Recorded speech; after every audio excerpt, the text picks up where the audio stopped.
Salut à tous, c'est Mani.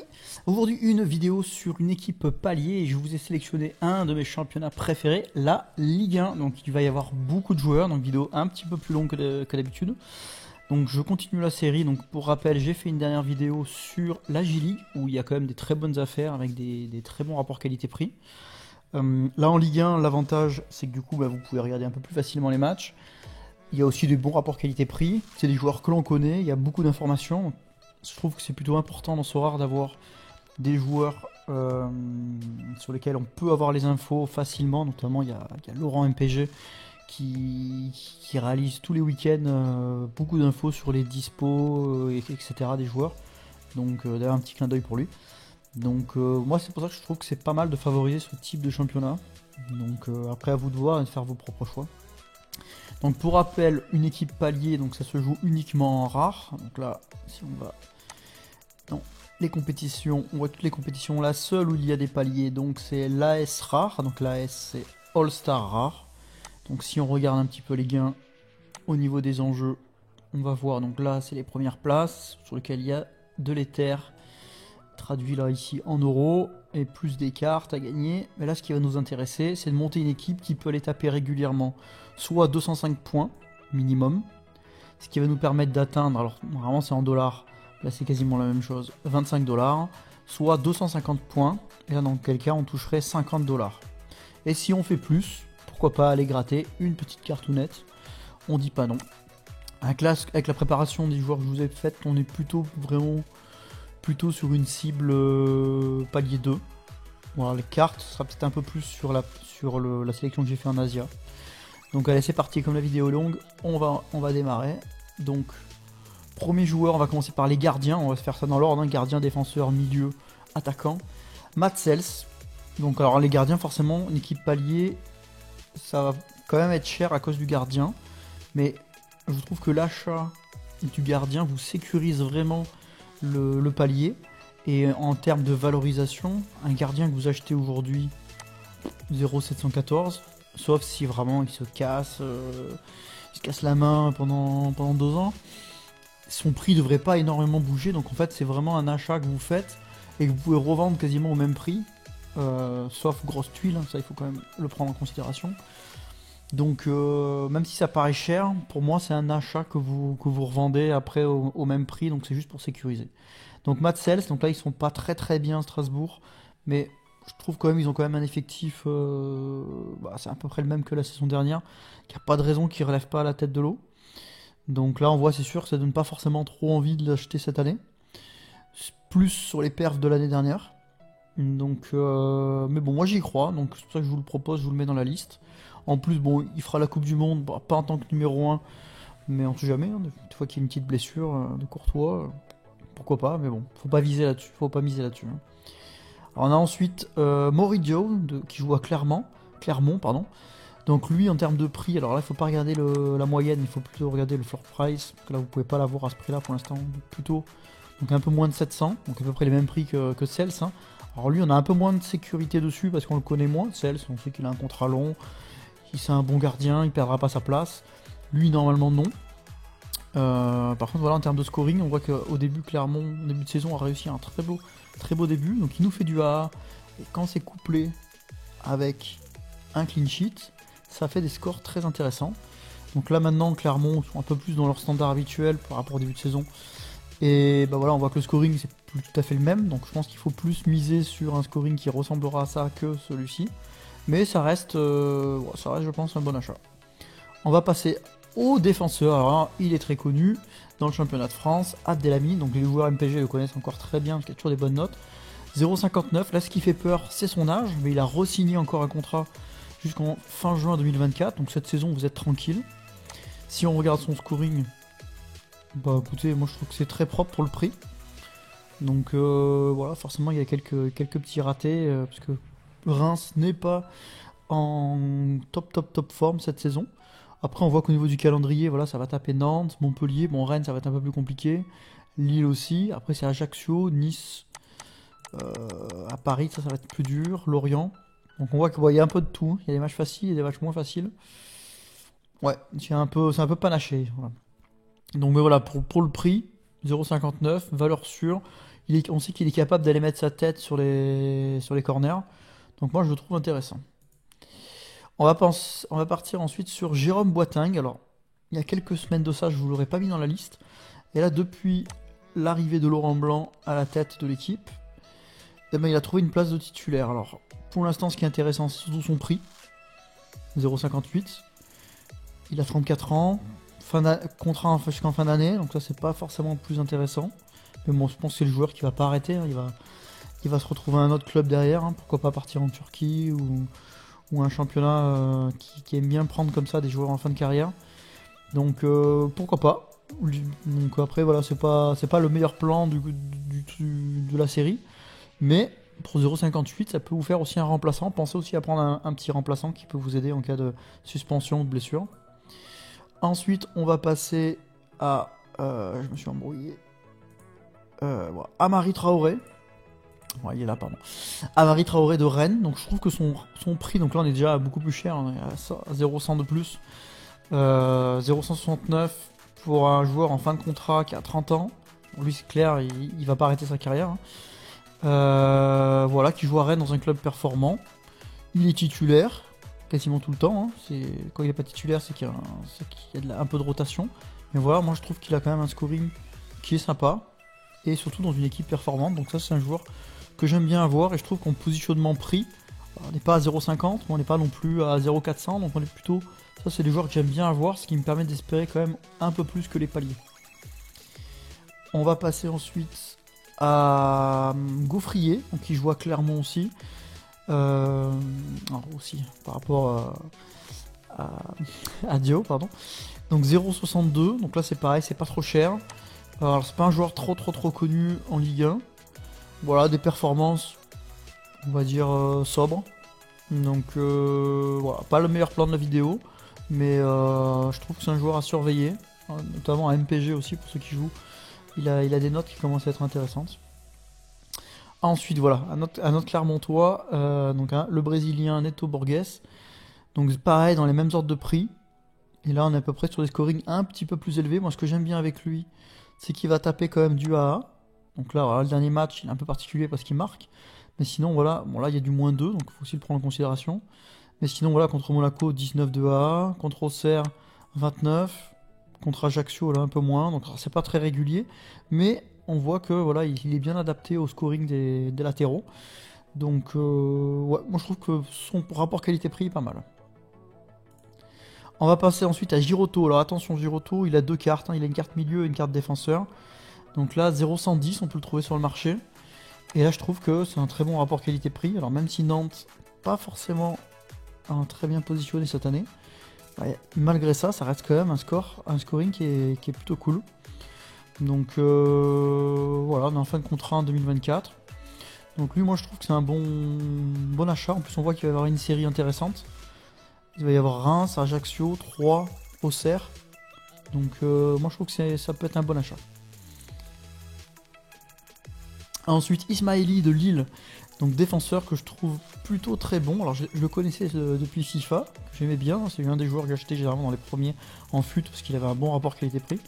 Bah là c'est pareil, il a un bon rapport qualité-prix. Alors, pas trop régulier, mais Lille fonctionne bien. Il a sa place de titu, il est capable d'être décisif. Donc ouais, moi je trouve que là on n'a pas énormément de recul là, sur son scoring, mais je trouve que c'est déjà pas mal pour le prix. Donc moi j'aime bien.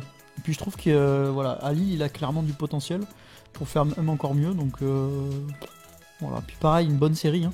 Angers, Clermont, Reims, Brest, 3. C'est pas mal. Pour 0,64, je trouve que c'est vraiment pas mal. Ensuite, Kawi, j'ai mis pas mal de Clermontois parce que je trouve qu'ils ont tous un bon rapport qualité-prix. Donc lui, ça y est, il a trouvé sa place de titu. Il s'est jamais vraiment imposé avant dans ses anciens clubs. Là, ça fait plusieurs matchs qu'il enchaîne, qu'il est plutôt bon. 0,48. Donc là, si on va regarder un petit peu son scoring, bah, sur les derniers matchs, là où il s'est un peu imposé, bah, je trouve que c'est plutôt pas mal. Donc là, s'il garde ce scoring-là, c'est plutôt intéressant. Par contre, s'il repart là-dessus, là, clairement, c'est un joueur qui va pas trop vous servir.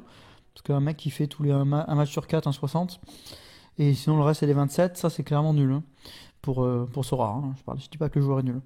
Mais par contre, là, voilà, là il a trouvé sa place, je trouve, dans le 11. Donc, ouais. Achat un peu risqué, mais intéressant. Petit plus, il est international tunisien, donc il jouera sans doute la Coupe du Monde. Ensuite, Thiago Mendes, donc, qui retrouve une place de milieu avec Laurent Blanc. 0,37. Donc là, ça peut vous faire aussi un joueur de banc. Voilà, donc là, le scoring, là, on voit qu'au dernier match, c'était plutôt pas mal. À voir ce qu'il maintient comme scoring, mais je trouve que là, ça peut être pour le prix, 0,37, ça peut être vraiment hyper intéressant. Il a 30 ans, il a un long contrat. Donc là, moi, je trouve que pour l'équipe palier, c'est top. Hein. Allez, ensuite, on continue nos milieux de terrain. Adrien Thomasson, alors qui est un peu moins en vue cette saison. Il coûte 0,100 en moyenne. Vous pouvez l'avoir le moins cher sur le marché à 0,110 sans négocier. Voilà, prochain match contre Ajaccio, Lorient, PSG. Donc là, il y a 2 matchs pas trop simples. Après, ça va. Non, c'est pas simple non plus. Donc voilà, pour l'instant, son scoring donne pas forcément envie de l'acheter par rapport à un petit Kawi par exemple. Je préférerais meilleur rapport qualité-prix. Mais voilà, moi, c'est plus le joueur que l'on connaît. On sait qu'il est capable de beaucoup mieux. Donc voilà, moi je pense qu'il va aller. Voilà, il était blessé, il a retrouvé une place de titu.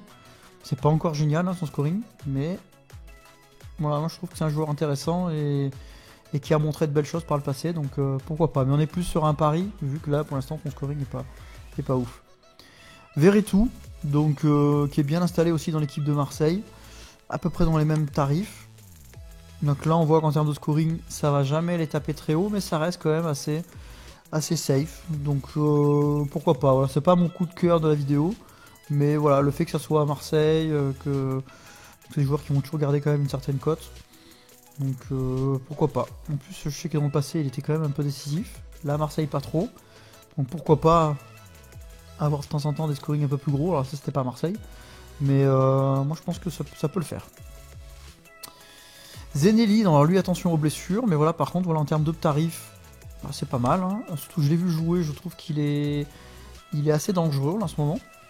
Donc le scoring n'est pas encore trop ouf. Mais voilà, je pense que c'est un joueur par le passé qui a été quand même assez décisif et qui a été aussi assez blessé. Donc ça, il faut le prendre comme un risque. Hein. C'est pas le joueur sur lequel vous allez vous appuyer à 100%. Voilà, bon, c'est pas le meilleur coup de la vidéo, hein, mais moi, vu ce que j'ai vu sur le terrain, je trouve qu'il peut sortir la tête de l'eau clairement. Alors ensuite, je trouve que c'est un très bon rapport qualité-prix.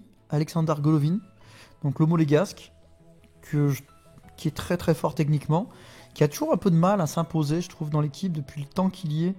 Je trouve pas, alors même s'il est dans le 11 titu, il n'y a pas de souci, mais je trouve qu'il n'est jamais pleinement intégré, je sais pas pourquoi. Et bah voilà, là c'est un joueur qui est capable de vous sortir des bons scores, donc là, on voit mais aussi des scores un peu plus moyens, mais je pense que les scores moyens ça va être quand même plus rare que les bons scores, et surtout cette saison à Monaco, là il peut vraiment faire quelque chose de sympa, il n'a pas de concurrence. Donc il va peut-être un peu tourner à cause de la Coupe d'Europe, mais vraiment il n'y a personne à ce poste là à part lui, d'ailleurs s'il se blesse c'est un peu emmerdant. Donc allez, on va continuer, on va aller un peu plus vite. Donc un Rémois, donc Matuziwa, donc lui ça va sortir du scoring plutôt régulier. Voilà, ça c'est bon rapport qualité-prix, c'est sécurité, ça va pas vous faire du gros score, mais ça va pas trop faire de petits scores normalement.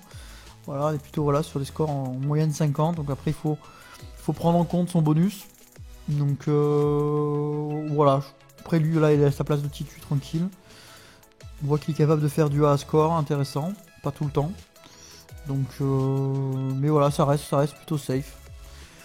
Donc ensuite Rongier, un peu la même chose que Verretou, on est dans les mêmes tarifs, hein. 1,129. Voilà, ça va faire du scoring quand même plutôt propre. Jamais des énormes scores, de temps en temps un petit 100, ça c'est plutôt rare. Donc ouais, ça peut jouer palier par excellence. Autrey, pas mal aussi en bon rapport qualité-prix.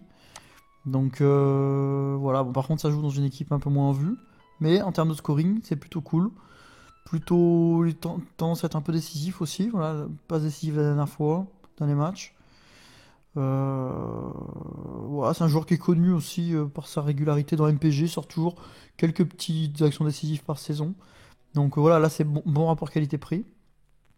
Ensuite, je vous ai sélectionné, alors lui c'était obligé qu'il soit dans la vidéo, Benjamin André, parce que pour moi c'est le joueur par excellence. Voilà, 0,138. Je sais pas s'il est encore capitaine cette année ou pas de Lille, j'ai pas fait attention.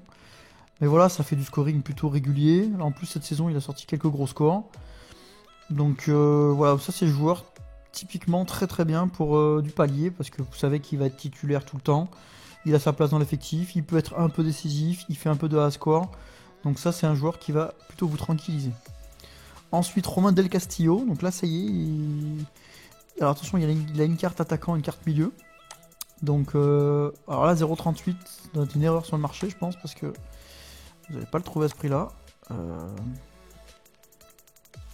Ah ouais non, c'est qu'il y a quelques jours vous auriez pu l'acheter ce prix là. Ah ouais c'est pas mal, non ça y a un mois, mais quelques jours. Ouais. Donc là il faut plus taper dans les 100-150 à mon avis pour l'avoir. Et il est plutôt décisif, il fait des bonnes rentrées, donc ça peut être un joueur qui peut prendre un peu de valorisation. Alors ensuite on va aller sur les attaquants, on a Adrien Ounou là qui revient de MLS, il a un contrat long jusqu'en juin 2025, 0,94, c'est pas cher, bon après là sur le marché vous pouvez le trouver quasiment au double. Par contre voilà moi je le trouve plutôt dangereux, je trouve voilà il a quand même scoré assez régulièrement, alors forcément vu le prix il va pas vous faire ça tout le long sinon il serait au quadruple de prix, mais je trouve qu'il est plutôt déjà bien dans l'équipe et qu'il fait de bonnes choses, donc moi je trouve qu'il y a un très très bon rapport qualité-prix en attaque.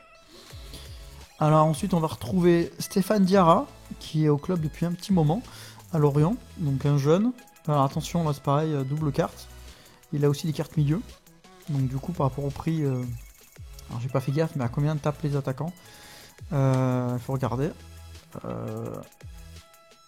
Alors lui du coup, pourquoi je l'ai mis? On se dit ouais voilà son scoring, ouais non, suivant. Mais en fait je trouve que depuis quelques matchs, il fait des bonnes rentrées. Et bah voilà, on voit qu'il a quand même sa place de titu depuis quand même quelques temps. Donc dans une équipe qui marche bien. Donc moi je suis mise plutôt sur une évolution positive de son scoring. Mais ça reste un pari, donc est-ce que pour une équipe palier, si vous avez que lui, il faut prendre ce pari-là?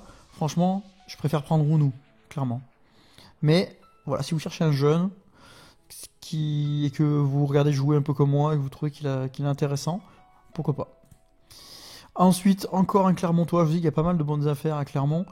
Andrich qui vient d'arriver au club, donc du coup il a un contrat long. Je trouve qu'il est plutôt intéressant sur le terrain. C'est pareil, on est dans des prix à moins de 0,100. Et en termes de scoring, voilà, il a été assez décisif au début dès qu'il est arrivé, donc ça c'était plutôt sympa. Un peu moins, et puis là il commence à retrouver, voilà, il y a quand même, s'il fait son petit 15-18 de AA, plus et en étant décisif de temps en temps, ça peut être vraiment pas mal aussi. Et allez, on va finir avec deux joueurs, Alexis Sanchez. Donc Alexis Sanchez, donc on est déjà un peu plus cher, mais on est sur du scoring déjà un peu mieux, puisque là il va taper plus régulièrement des grosses notes. Donc par contre voilà, c'est à Marseille, ça tourne un peu. Donc là il était remplacé en dernier match. Donc il y a aussi la Coupe d'Europe, à voir combien de temps reste Marseille qualifié. Donc on va dire que si Marseille se fait disqualifier rapidement, bah c'est intéressant pour vous parce que du coup il va jouer beaucoup plus de matchs. Alors que là je pense qu'il était sub aussi par rapport au match contre Tottenham. Donc on va passer ensuite au dernier joueur de cette liste, Ludovic Ajor, qui a complètement raté son début de saison à cause de blessures.